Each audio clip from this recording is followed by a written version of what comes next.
que hacerlo así. Con este.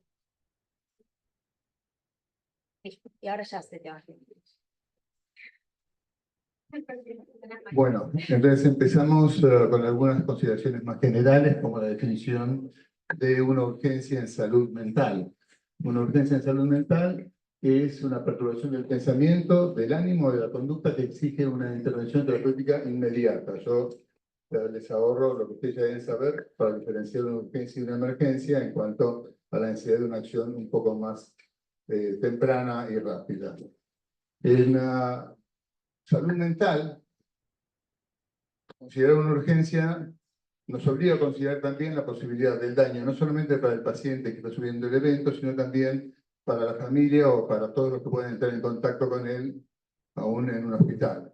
Y en pediatría nos obliga a considerar incluso más factores, que es la dependencia y la vulnerabilidad que el chico tiene y la imposibilidad de los padres a veces de controlar el evento. De hecho, es bueno recordar que los pediatras no atendemos nunca un paciente individual, sino que nuestro paciente siempre es colectivo, que es un niño y la familia. Ese niño que va a estar en relación con la familia y con la sociedad, en el sentido de que también va a estar condicionado porque lo que el imaginario social espera de él. Entonces, una urgencia en salud mental y en pediatría implica un quiebre del equilibrio habitual del paciente con el medio familiar.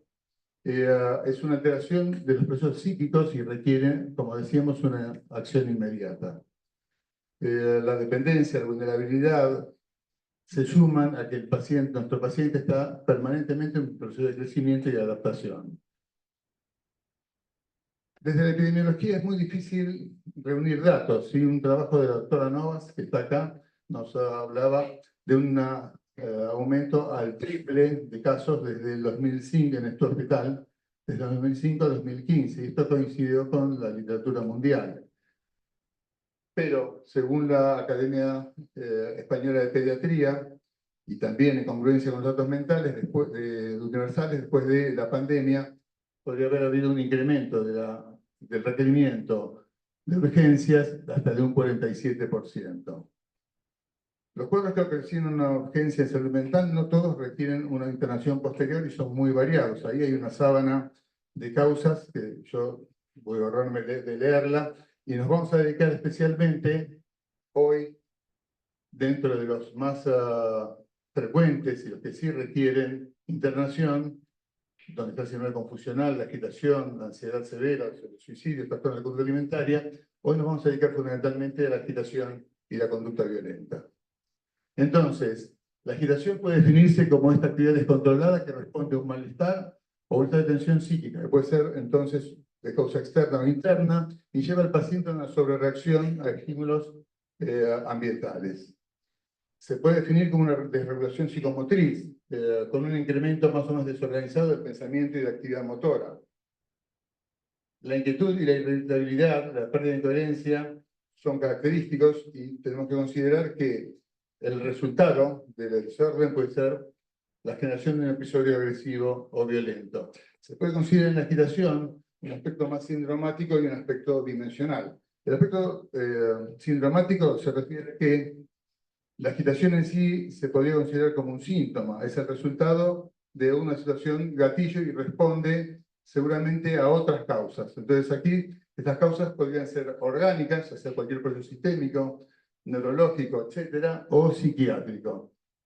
El aspecto dimensional se refiere a que podemos hacer un seguimiento del desarrollo de la agitación desde un estado de inquietud y alerta, una pérdida de atención y concentración que pasa por desorganización psíquica y el comienzo de los movimientos improductivos, y puede llegar o no, de acuerdo a cómo actuemos, a la crisis de agresión y violencia verbal o física.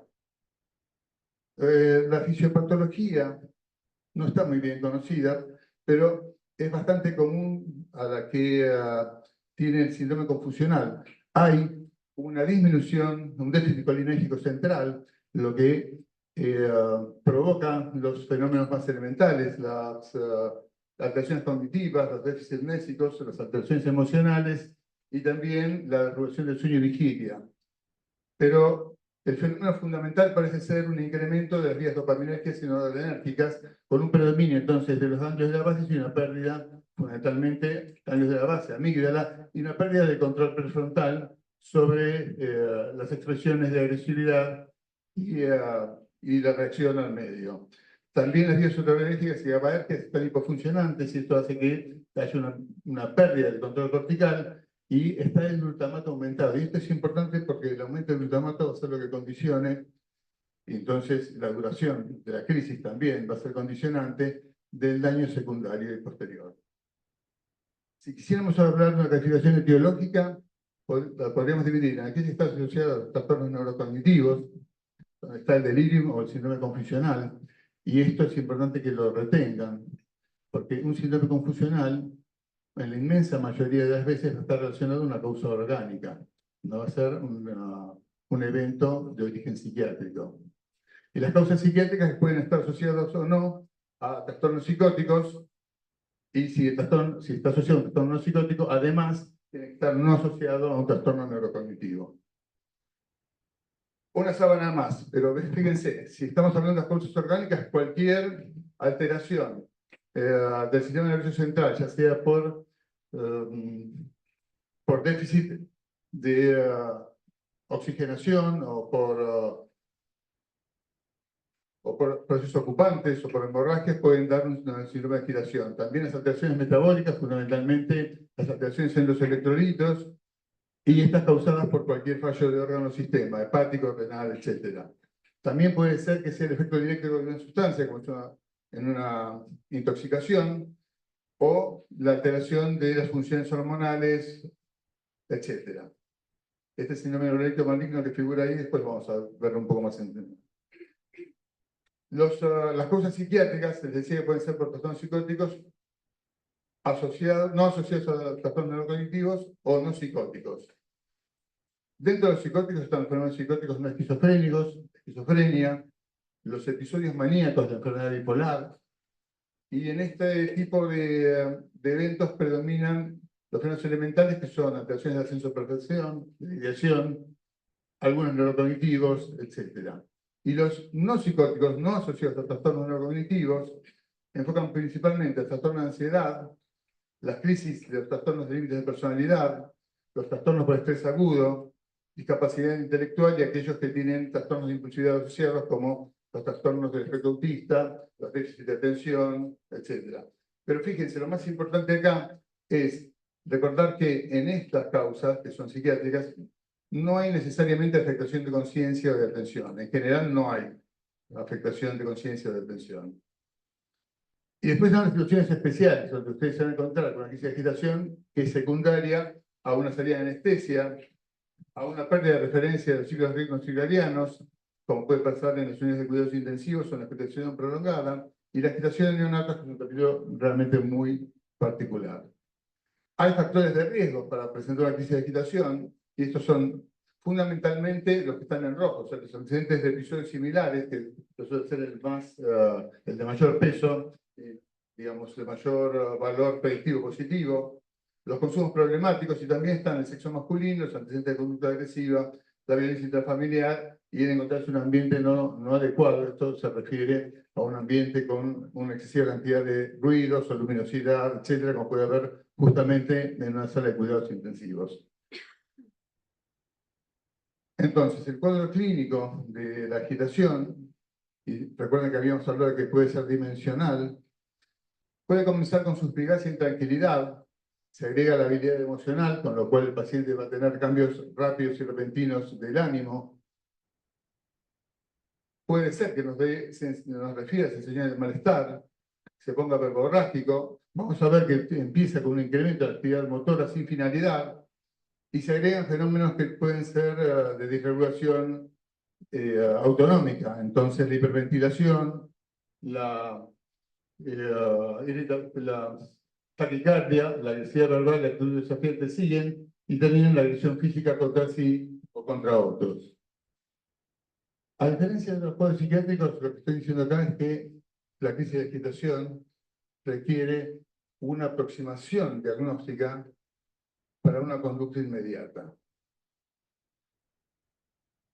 Y esta aproximación diagnóstica se inicia inmediatamente con el primer paso diagnóstico, que es el interrogatorio. Si nos fijamos en la recolección de datos, algunas características son importantes. No realizar la evaluación sin acompañamiento. Y esto es especialmente importante porque a veces cuando uno empieza a hacer la semiología del paciente, tiene que apartarlo de la causa, y muchas veces la causa es la persona que lo acompaña. Así que uno, ya sea por la seguridad personal o en lo físico o por la seguridad personal frente a demandas, nunca se tiene que hacer el examen del paciente sin acompañamiento. Asegurar el ambiente significa que, y esto es una condición que acá logramos a medias, en lo posible el ambiente debería ser un ambiente sin elementos cortopulsantes, sin elementos contundentes. Sería bueno que los muebles, las camillas, sillas estuvieran fijas al suelo. El examinador es bueno que se coloque del lado de la puerta y que la puerta en lo posible se abra hacia afuera, de tal manera de poder salir frente a al comienzo de la crisis motora. Establecer una posición empática significa que hay que evitar todo lo que sea sancionante, también hay que evitar lo condescendiente y hay que realizar el interrogatorio sin, digamos, bueno, sin ser condescendiente justamente, sí. Hay que determinar la presencia de comportamientos violentos o de intención autolítica, porque eso también nos lleva a un cambio específico. En un segundo tiempo, vamos a recopilar los antecedentes personales de enfermedades orgánicas o de trastornos mentales. Si tiene tratamientos farmacológicos, esto está en un segundo tiempo, pero si nosotros vamos a llegar hasta el punto de la sujeción del enfermo, es necesario tener bien claro qué enfermedad es la que lo trae hacia la crisis y también el tratamiento farmacológico que ya tiene.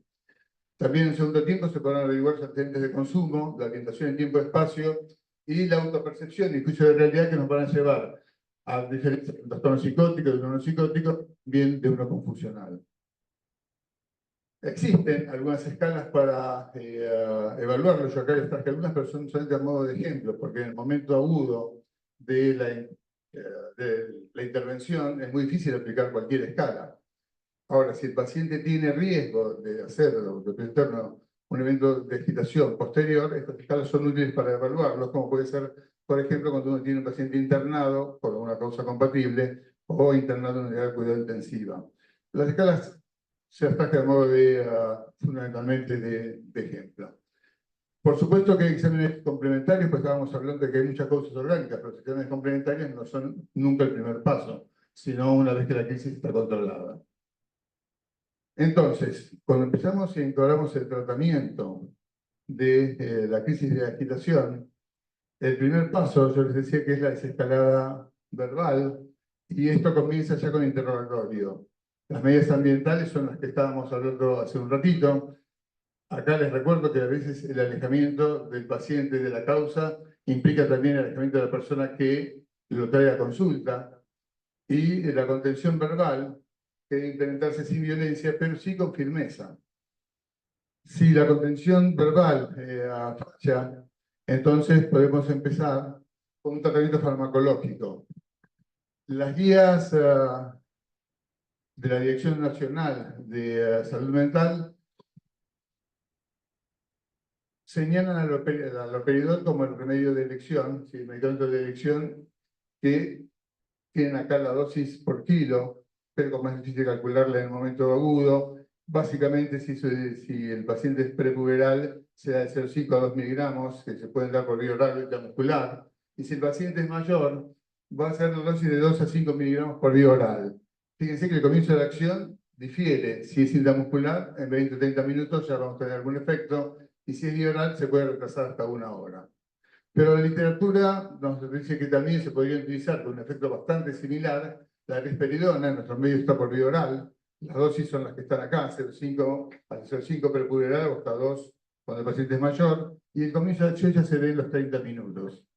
También la olanzapina, que se puede dar por vía oral o intramuscular. La forma oral hay una forma dispersable, que es más fácil de administrar. Y la dosis es de 2,5 en el paciente más pequeño y de 5 a 10 en mayor, que también se pueden repetir cada 20, 30 minutos si no tuvieron una acción manifiesta. Hay también recomendaciones sobre levomepromacina y quetiapina, pero la realidad es que si ustedes se fijan, la levomepromacina es un medicamento que causa mucha hipotensión, sobre todo ortostática, y la quetiapina puede tener un tiempo de comienzo mucho más demorado, así que no es el medicamento de elección. El que sí acompaña al haloperidol, de acuerdo a estas guías que yo les mencionaba, son las benzodiazepinas y dentro de las benzodiazepinas el lorazepam, que se va a dar en esta dosis de 0,02 a 0,1 por kilo y por dosis, hasta un máximo de 4 miligramos o de 8 miligramos en el prepuberal o mayor. Igual esta dosis máxima también es bastante relativa porque muchas veces se debe superar y como la depresión respiratoria de las benzodiazepinas aplicadas solas o con un antipsicótico no es tan frecuente, podemos superar un poco el límite superior.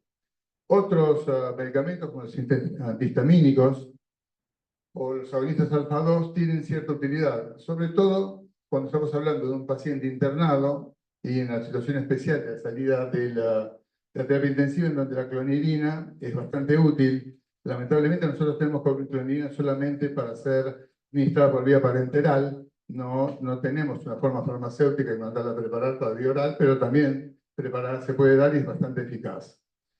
Y como una agonista alfa-2 más moderno está la dexmedetomidina, que se utiliza en perfusión continua. La dosis de mantenimiento es de 0,2 a 0,7 microgramos kilo, hasta 1 microgramo kilo hora, y requiere una dosis de carga que es de 0,5 a 1 microgramo kilo en 10 minutos. Y es una droga que se utiliza un montón cuando el paciente viene de un procedimiento quirúrgico o cuando tiene un episodio de agitación en el medio de una internación en cuidados intensivos. Entonces, si uno quiere tener una guía de cómo va a encarar un paciente una crisis de agitación, de acuerdo a lo que uno ya hizo al principio, si se trata de un síndrome confusional, entonces lo más importante es encontrar la patología de base para tratar de remediarla, porque les decía, esto es secundario a alguna patología orgánica. Pero si hay que utilizar alguna medicación, lo recomendable es usar una dosis baja de antipsicóticos y no una benzodiazepina, porque podría aumentar la sintomatología relativa a lo confusional. Si se trata de un consumo problemático de sustancias, hay que ver. Si se trata de una abstinencia de alcohol, benzodiazepinas o estimulantes, entonces las benzodiazepinas van a ser la medicación indicada. Pero si se trata de una intoxicación por medicamentos o sustancias depresivas del sistema nervioso central, entonces hay que evitar las benzodiazepinas y darle lugar al haloperidol. Si se trata de una agitación secundaria que ocurre en medio de un proceso psicótico, entonces los antipsicóticos serán la droga de primera elección, sumados a las benzodiazepinas, pero se recomienda respetar la medicación que el paciente traiga previa.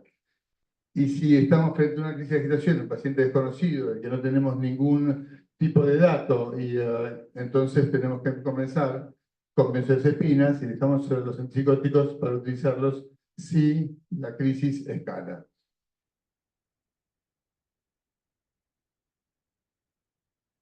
Finalmente, si es una crisis de agitación que acompaña un trastorno por déficit de atención con hiperactividad, entonces lo recomendable es administrar la dosis omitida. A veces estos pacientes ceden con distracción y si es necesario actuar de forma más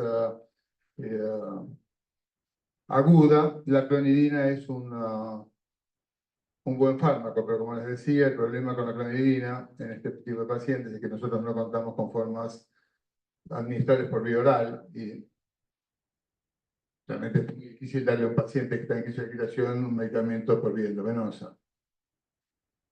Si se trata de trastornos del espectro autista o discapacidad intelectual, entonces hay que evitar las difenidraminas o las benzodiazepinas por el riesgo de reacciones paradojales. Y vamos a tener que recurrir a distintos antipsicóticos, la risperidona, el haloperidol y si está disponible de nuevo, la clonidina. El tratamiento farmacológico puede también traer efectos colaterales. Y entonces, estos trastornos son fundamentalmente trastornos motores, en donde encontramos las distonías. Las distonías, ustedes saben que son movimientos o contracciones musculares de grupos musculares persistentes, que en general ceden si el paciente los puede soportar, pero tenemos que prestarle especial atención a las distonías cuando son orofaciales, porque estas pueden acompañarse de un riesgo de complicación y asfixia. También hay parkinsonismo, lo que hace a la amplitud de movimientos o temblores. Acaticia, la acaticia tiene como dos componentes. Uno es subjetivo y es la sensación de malestar y de inquietud que nos manifiesta el paciente. Y el otro es un síntoma motor, que es la necesidad de estar caminando o golpeando el piso con los pies o con movimientos sin motivo. La acaticia, las distonías, entonces, pueden tolerarse y desaparecer o pueden medicarse. Para medicarlas se utilizan fundamentalmente los betabloqueantes, los anticolinérgicos, como el iperideno, los antagonistas H1, como la difenidramina, y el síndrome neuroléptico maligno configura entonces la complicación medicamentosa de emergencia. El síndrome neuroléptico maligno sí implica la suspensión inmediata del fármaco, implica adoptar inmediatamente medidas de hidratación, medidas antitérmicas, fundamentalmente físicas, pero pueden ser también con remedios antitérmicos. Y específicamente requiere la medicación fundamentalmente con tantoleno sódico. El tantoleno sódico es un inhibidor de los canales de calcio, entonces por eso provoca la relajación muscular y se administra en dosis de 0,8 a 1 miligramo por hora. Perdón, en 1 hora, eso es lo que dice decir, se puede repetir cada 6 horas. Otro efecto colateral grave es la prolongación del intervalo QTC. Esto también implica la suspensión del medicamento y el control de la evolución clínica. Pero cuando todas estas medidas fallan y la conducta del paciente representa un riesgo cierto para sí y terceros, podemos recurrir entonces a la contención física. La contención física es una intervención de relativa frecuencia en el ámbito psiquiátrico, pero en el ámbito pediátrico es bastante más rara. Sin embargo, ocurre. En el hospital hemos tenido algunos casos en donde fue necesaria. Es cierto que se trata de un método invasivo, coercitivo, y además puede, seguramente, si tiene que intervenir el personal a cargo del tratamiento del paciente, va a lesionar la alianza terapéutica.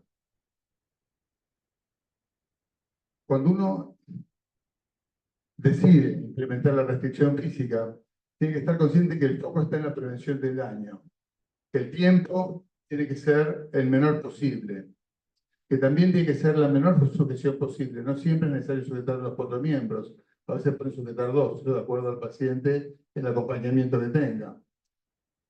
Requiere una monitorización frecuente, y esto quiere decir que tiene que estar registrado tanto los signos vitales como la necesidad de continuarla cada media hora al principio y se prolonga más de 2 horas cada hora. Nunca es un método de castigo, nunca se tiene que empezar con fines punitivos. Bueno, el registro se los había dicho, y después, en general, es necesario el consentimiento de los padres del menor, aunque después vamos a ver que también podría hacerse sin este consentimiento. Que la restricción física está avalada ya sea por la Guía de Atención de Urgencia en Salud Mental, que fue elaborada por la Dirección Nacional en el 2019, porque tiene un marco legal, está contemplada en la Ley de Salud Mental, la 26.657. También la contempla la Ley de Salud Mental de la Ciudad, que es la 448. Y la Ley 26.529, que es la ley que garantiza los derechos del paciente, en realidad en relación con los profesionales, y que le pide al paciente y también a los menores, llegada a cierta edad, decidir y acordar su tratamiento. Tiene, sin embargo, un artículo, el 9, el inciso B, que habilita al equipo médico a tomar decisiones contra la voluntad del paciente si es fehaciente el riesgo de su vida o de su salud. Y por último, les digo que también está contemplada en los principios para la protección de enfermos mentales y el mejoramiento de la salud mental, que fueron adoptados por la Asamblea General de las Naciones Unidas en el 91. Entonces, si no quedó claro, yo eso lo repito. La Guía de Atención de Urgencia en Salud Mental, elaborada por la Dirección Nacional de Salud Mental en el 2019, la avala, y hay una guía de atención de urgencia en salud mental en pediatría, elaborada, creo, por la gente del Tobar, ¿sí? Claro, en el equipo, que también la avala. Y hay que considerar que si bien implementar una restricción física cuando no es necesario, con fines punitivos o sin la necesidad estricta, podría ser mala praxis, no implementarla cuando el paciente corre en riesgo, también se puede considerar negligencia. La contención física en todas estas leyes y convenciones que les nombraba, se nombra como una medida extrema que se aplica para evitar que el enfermo, a quien su estado mental es incompetente, se lesione a sí mismo o lesione a terceros. Este es el fundamento. Cuando uno está frente a esto y no respondió a las medidas implementadas, tiene lugar la selección física y está avalada. Por supuesto que cuando uno tiene un paciente en crisis de agitación, y si la crisis de agitación en esa dimensión de la que estábamos hablando ya progresó mucho, es bastante difícil lograr que el paciente acepte tomar medicamentos. Así que es muy probable que entonces de la desescalada verbal tengamos que pasar a la contención física y recién desde la contención física otorgarle la medicación necesaria y esperar que tenga efecto. Entonces, el procedimiento requiere idealmente 5 personas. Puede ser que les llame un poco la atención, pero yo les pregunto, ustedes deben haber hecho el PALS, ¿no? ¿Cuántos hicieron PALS? Uno solo. Seguramente leyeron cómo se hace una reanimación cardiopulmonar. Bueno, se necesitan 6. Así que el requerimiento de personas es acorde al procedimiento que uno va a hacer. Y acá las 5 personas se requieren para uno para cada miembro, miembros superiores, miembros inferiores, y otro para la cabeza, para evitar que el paciente se golpee la cabeza y se lesione, o vomite y se lo aspire, etc. También en conciencia ideal podría haber un sexto, que es el que comanda y registra el procedimiento, y administra después, lo asiste, y administra después la medicación. Fíjense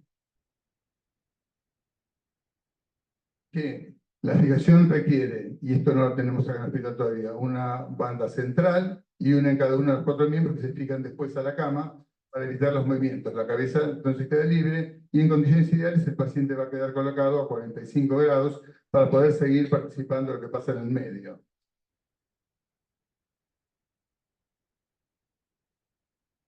No sé si lo digo después, no lo digo, pero durante el proceso de desescalada verbal, cuando uno ve que el paciente no responde, es necesario avisarle lo que va a pasar, ¿sí? Nosotros no caemos sobre él de improviso. Uno le advierte al paciente que necesitamos que colabore tomando la medicación que le estamos ofreciendo, y si no, le tenemos que avisar que vamos a tener que sostenerlo con el fin de protegerlo de sí mismo y del daño posible. Y que eso lo vamos a hacer con un equipo. Ese equipo, en condiciones ideales, pero fundamentalmente en los adultos, debería contar también con el equipo de protección personal. O sea, estaría bien que usen camisolín, que tengan gafas y que tengan guantes. Las sujeciones tienen que ser de cuero o de silicona, con billas o con velcro. Hay que cuidar que no se obstaculice la circulación. El paciente que es sujetado tiene que tener compañía permanente y, como les decía, hay que controlar cada media hora los signos vitales, registrarlo, la hidratación, la vía aérea, las condiciones de seguridad. Si la sujeción se prolonga, periódicamente hay que rotar las ligaduras y aflojarlas con control. El paciente tiene que tener una compañía permanente, ¿sí? Que va a ser quien se encargue también de ayudarnos cuando uno libere una de las sujeciones. Y como les decía, y esto es muy importante porque no hay que olvidarse que frente a un problema, a cualquier juez lo que va a servir es lo que está escrito.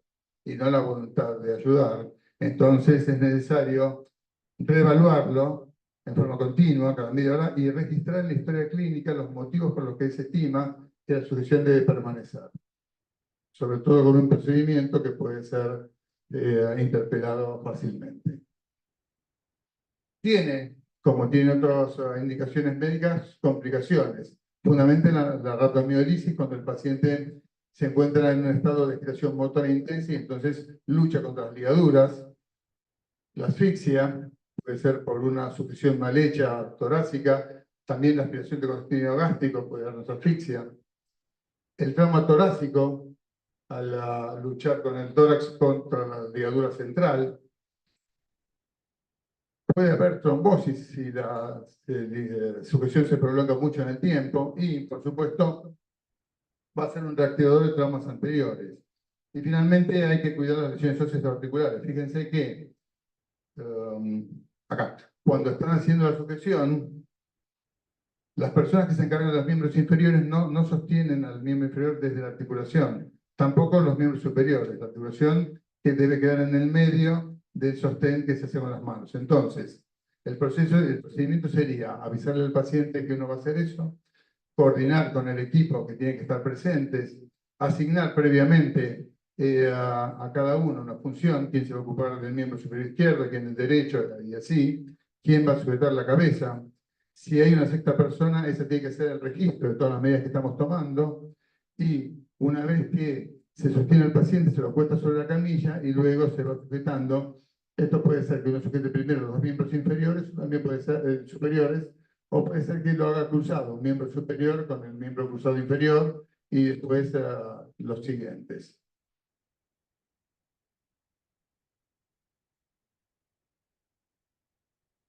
Esto en cuanto a lo que hace digamos, al proceso habitual de sujeción y de control de una crisis de agitación. Yo ahora, antes de pasar a situaciones especiales, me gustaría que ustedes puedan hacer las preguntas que necesiten sobre lo que estuvimos hablando recién.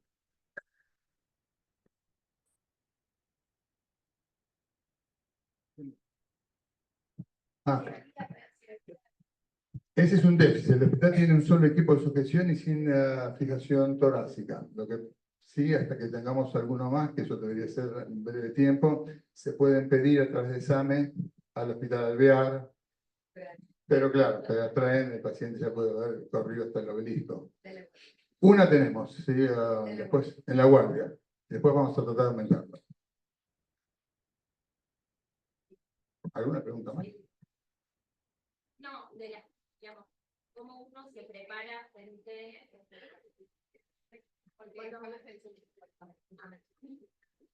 Respecto al cuidado del profesional, digo, ¿cómo se acerca uno en una situación que puede pensar que va a escalar o que tiene las características de agitación?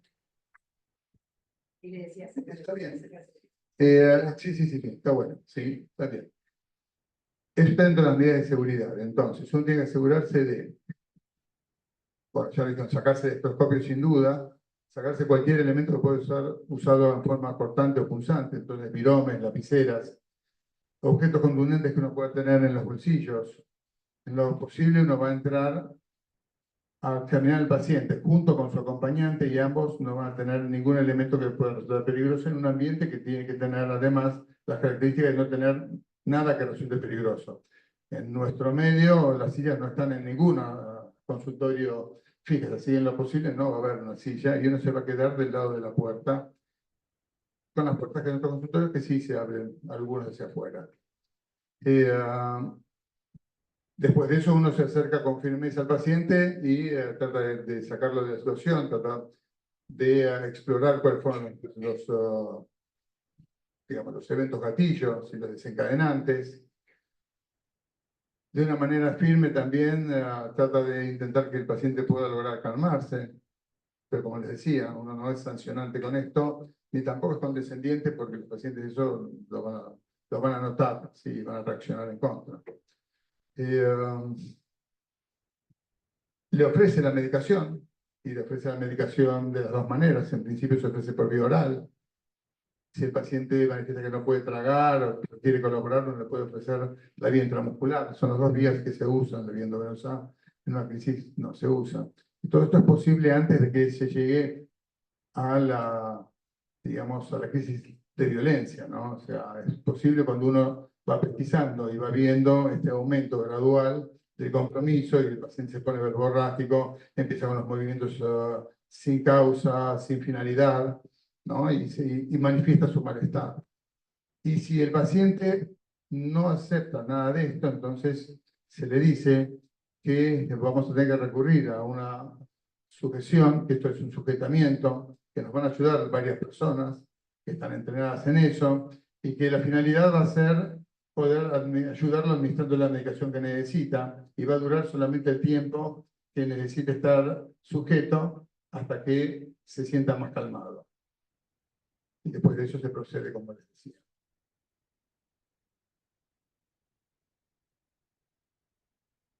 Bueno, agitación de la recuperación anestésica. Esta es una complicación bastante frecuente. Es frecuente que los pacientes, cuando se despiertan de la anestesia y dentro de los primeros 20 minutos, se pongan ansiosos y que la ansiedad los lleve a una crisis de agitación.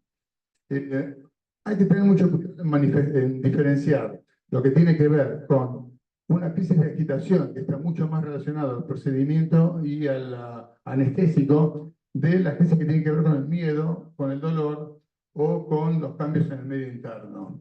Si uno está seguro que esto es una crisis de agitación, sabe que va a depender fundamentalmente de factores relativos al paciente, todos los factores que habíamos hablado anteriormente de riesgo, fundamentalmente la ocurrencia de crisis de agitación previas, pero también la edad, cuanto más pequeño, y también el sexo masculino, también los cuadros que afecten su nivel, los que se acompañen de discapacidad intelectual. Los relativos a la anestesia, los anestésicos volátiles son más propensos a dar crisis de agitación, por eso se recomienda cambiar por propofol apenas uno pueda durante el acto anestésico. Y factores relativos a la cirugía, fundamentalmente las cirugías de cara y cuello son más propensas a dar crisis de agitación. Se maneja con los mismos medicamentos que estábamos hablando, pero en este caso la prioridad la tienen o las benzodiazepinas de vía media o corta, como el midazolam, la dexmedetomidina, que hay una forma intranasal, que todavía nosotros no contamos con esa, pero está próxima a llegar, si no endovenosa. La clonidina por vía oral, como dice ahí, no tenemos, pero se puede dar vía endovenosa. Se pueden intentar dosis bajas de pregabalina, vean que dice 5 miligramos por kilo, y bueno, como algo anticipatorio, se pueden reemplazar los anestésicos por propofol, requerir a los padres y reuniones que nos acompañen, y se nota que con la psicoprofilaxis previa a la cirugía hay una disminución de crisis de agitación posteriores al acto quirúrgico. También hay una aparición frecuente de agitación en el paciente que está en el área de cuidados intensivos pediátricos. Y tienen en esto un montón de factores predisponentes. El compromiso hemodinámico, la hipoperfusión del sistema nervioso central, los desequilibrios del medio interno, hiper o hiponatremias con el edema o la contracción celular secundaria, la claudicación de la disolución hemodinámica, de nuevo, ¿sí? Con una disminución de la oxigenación del sistema nervioso central. Los fenómenos inflamatorios generalizados, en donde la interleuquina 1 y la 6 tienen un gran papel de ser desencadenantes de crisis de agitación. Los déficits en intercambio gaseoso con hipercapnias o con hipoxias. Y incluso el tratamiento de base que uno ofrece a estos eventos a veces colabora en solucionarlos, pero provoca, de acuerdo a lo que utilizamos, por sí crisis de agitación.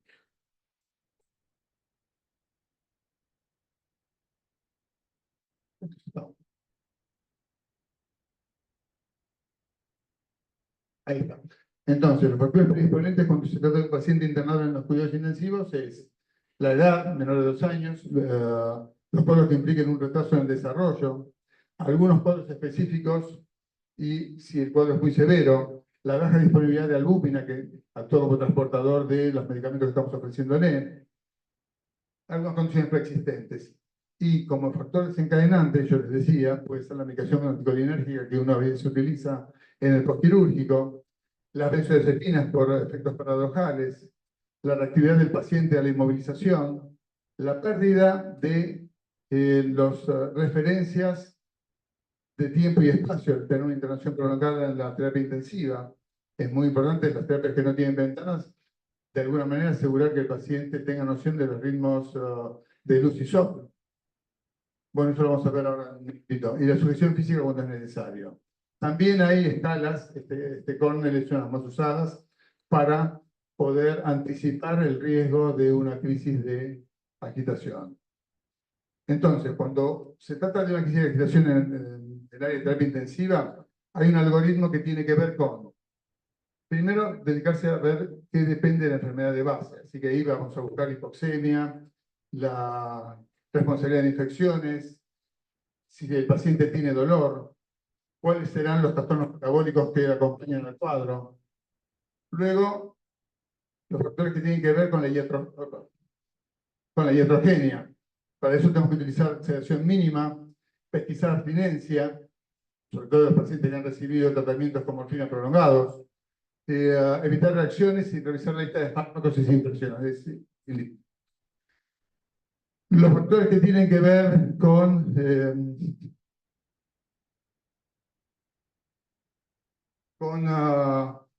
descompensaciones accidentales, que son la movilización temprana, la estimulación cognitiva y los cuidados vitales de higiene y sueño. Y finalmente, las consideraciones farmacológicas para ofrecerle al paciente la medicación a través de los medicamentos que estamos hablando, fundamentalmente dexmedetomidina y, si se prolonga, antipsicóticos atípicos. El tratamiento ambiental implica reducir el miedo, informar al paciente y a los padres tienen que estar conscientes de cuál es el estado y cuál va a ser la progresión, poder anticiparles esta progresión. Que los cuidadores del paciente sean regulares, no sean una gran cantidad y varíen. Recordarles frecuentemente qué día es, la hora, el lugar, que el entorno sea lo más sencillo posible. Esto es algo muy difícil de lograr en las unidades de cuidado intensivo. Que la luminosidad no sea demasiado agresiva. Hablar con el paciente y corregir las malinterpretaciones que pueda tener de lo que está pasando. Asegurarse de la analgesia y seguramente tratar de minimizar los efectos de una movilidad prolongada a través de la movilización rápida del paciente. Un caso especial, entonces, para considerar es la agitación en recién nacido y prematuro, fundamentalmente porque es muy difícil asumirla o darse cuenta. Fundamentalmente, el recién nacido tiene manifestaciones de agitación que están referidas al dolor. Por eso es muy importante controlar el dolor de los recién nacidos internados en salas de cuidado intensivo. Hay bastante evidencia de daños que tienen que ver con el tálamo o con la mielinización secundario al dolor no controlado. Y lo que uno tiene que tener muy en cuenta es que una vez que decide medicar a ese recién nacido para evitar el dolor, hay que considerar pros y contras de la medicación y hacer el balance de qué va a ser mejor. Bueno, creo que paramos acá, ¿no? Sí.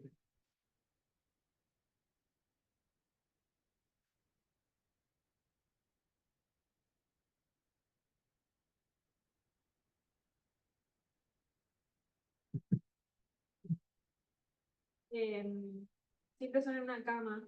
Y si un paciente llega a la guardia externa en excitación, porque no se lo entras en un consultorio, lo metes en el shock room, como, ¿cuál es la medida de acción inicial con ese paciente?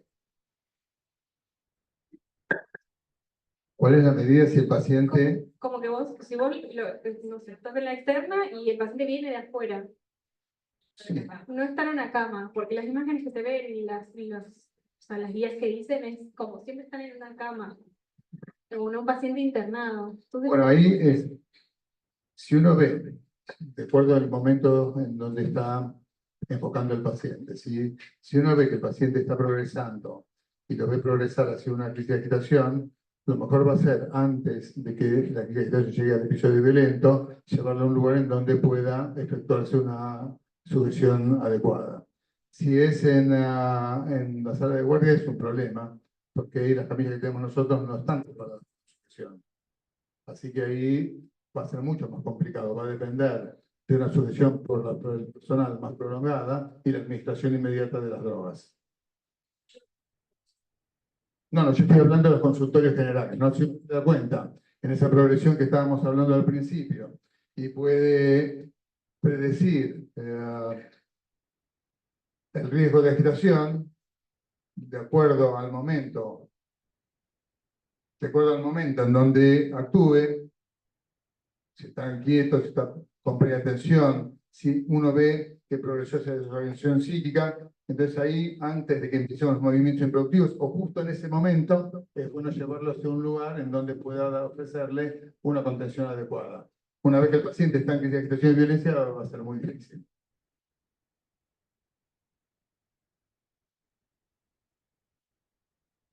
No, bueno, ahí ya lo tenés sujeto. O sea, claro. En realidad, el lugar ideal no es el short room de todas maneras, ¿sí? El lugar ideal son las camas que están detrás, que es así se puede sujetar porque la sujeción tiene que hacerse a los laterales de la cama, no a los barros.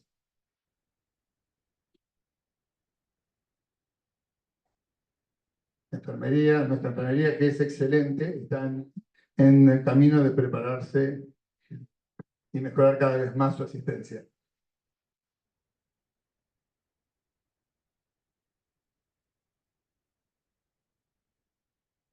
Esto que estamos hablando ahora son urgencias en salud mental para pediatras, ¿no? Entonces, uno tiene que prepararse como se prepara para una reanimación cardiopulmonar, para un estatus convulsivo, para asistir a un paro respiratorio o una claudicación hemodinámica, o una sepsis, una crisis de agitación, ¿sí? Nadie está preparado de principio y se supone que a lo largo de la carrera se van a poder preparar hasta ser lo más ideales posibles. Ahora, después, ¿quiénes están preparados y quiénes no? Le haría la misma pregunta con cualquiera de las cosas que nombré.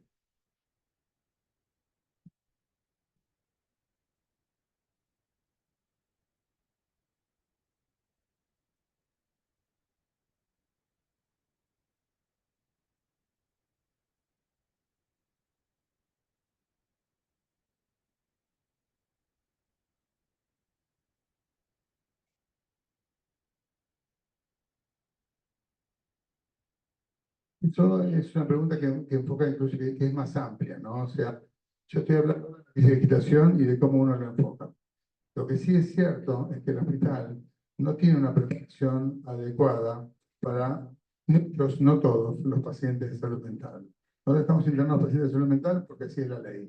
La ley 26.657 es clara y en esta propuesta de desmanicomialización ha dispuesto que los pacientes de salud mental se internen en los hospitales generales.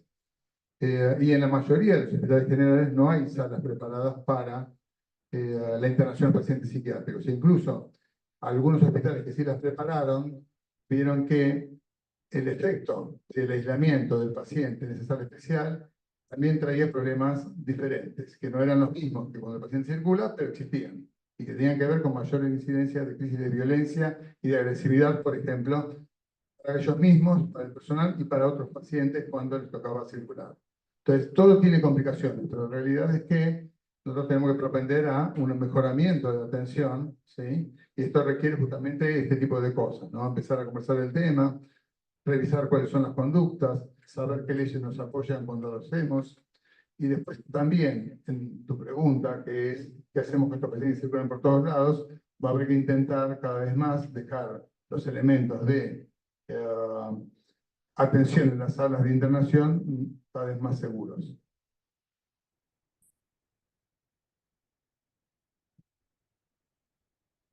Bueno, esa es otra pregunta distinta. Esa era las condiciones de riesgo. Ahora, ¿cómo manejar a un paciente que no puede tomar medicación?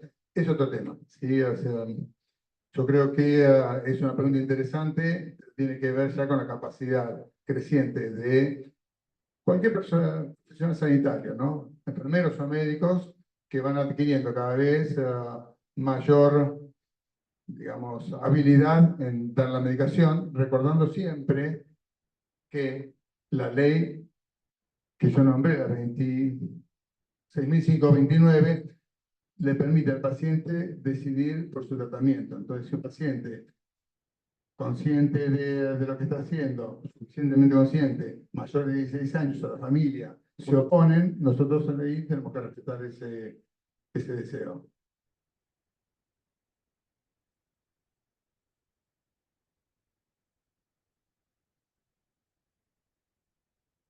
No escuché lo último que dijiste. Los pacientes más chicos, los que deciden son los padres. De nuevo, pero está tratado así, ¿no? Ese es el artículo 29 del Código Civil, creo. ¿Puede ser? Sí. Sí. De todas maneras, ese es un tema para otra charla. Sí. Es más amplio, sí. Claro, tiene 17, no acepta justificación, el deseo, eso es voluntario, porque lo vas a tener internado, es parte del tratamiento. Eso es para otra charla, pero hay que considerar el riesgo del paciente, en qué momento uno se decide y de qué manera aplicar la medicación de forma involuntaria, etc. Sí, es cierto que cualquier internación pediátrica, por ley, está considerada como involuntaria y por eso está en ese cuerpo de un abogado, psicólogos, psiquiatra y trabajador social que recorren las salas y hablan con los pacientes de salud mental y sus familias. Chicos, entonces ya está. Bueno, para la próxima hablaremos del sufrimiento confusional y de otras cosas más. Por ahora, entonces, si no hay más preguntas. Por ahí también la idea de dar todo el paso, es mucha información, ¿no? Digo, porque Sí, yo tenía ganas, pero realmente era claro que no iba a tener el tiempo de hacerlo más dinámico, ¿no? De traer algún caso y de ver cómo lo resolvía cada grupo. Pero por ahí, para el año que viene, se puede hacer algo así, ¿no? Un caso en donde implique una agitación o una crisis de ansiedad o un comportamiento suicida. Por ahora, paramos, ¿sí? Gracias.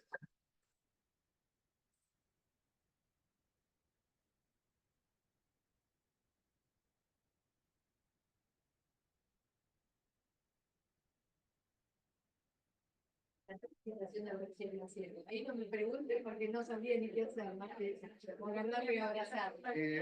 Bueno, no, ahí es eso, o sea, métodos